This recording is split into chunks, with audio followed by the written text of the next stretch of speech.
Joanne Seymour, bienvenue à Genève. Merci, merci. Il faut dire plus que merci, merci pour entendre votre accent, parce que vous êtes québécoise. Ah, OK, merci beaucoup. La caméra a commencé avec un gros plan d'un livre qu'on va prendre à France Loisirs Suisse, Oui. qui s'appelle Le Cri du cerf. Oui. C'était votre premier roman. Oui, c'était mon premier roman. C'est terrorisant comme histoire, ça.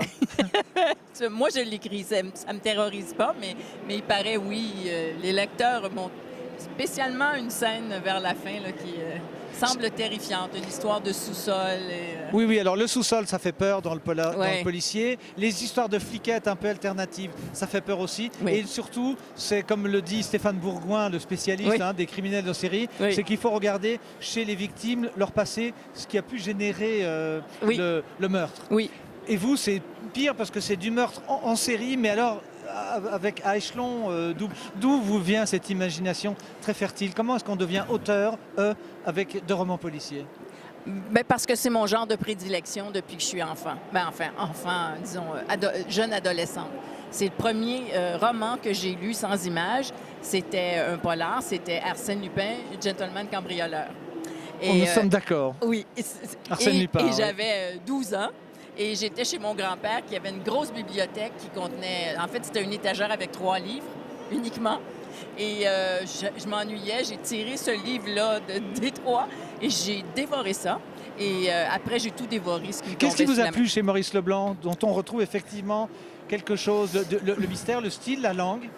Ah, j'ai toujours aimé Maurice Leblanc. Son personnage est extraordinaire parce que filou, terrible, mais ce côté gentleman est très attirant. Oui. Il y a une forme d'humour là-dedans aussi, dans ces romans-là, qu'on ne retrouve pas tellement dans les miens. C'est pas vraiment rigolo non. chez vous, le Moi, je suis plus climat. de thriller.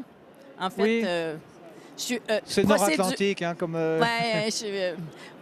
procédural en partie qui se transforme toujours en thriller. On a eu quelques auteurs de romans policiers là pendant le salon qui disaient que ça permet de faire une peinture sociale. Oui. Quelle est cette dimension sociale qu'à travers les tourments de l'âme humaine, on peut attraper plus facilement que dans du soap opera? Je pense que c'est un polaroid de la société. Écrire du roman policier, c'est prendre une image de la société à un moment donné et d'en exploiter tous les pixels, si on veut, Oui. de la photo. Moi, j'écris toujours en pensant d'abord, c'est pas l'histoire comme telle qui me vient, c'est les thématiques dont j'ai envie de parler. Alors, c'est sûr qu'il y a toujours un aspect social dans ce que je fais. Ça fait penser à Simon, ça, les thématiques assez précises. Oui, bien, c'est important pour moi parce que quand on écrit du roman blanc ou du roman noir, on a quelque chose à véhiculer. Hein? Je ne sais pas si c'est pas un livre à message, ça demeure quelque chose avec un phénomène de suspense et tout ça. Mais je pourrais pas écrire juste mathématiquement un polar, parce qu'on peut faire ça. Hein?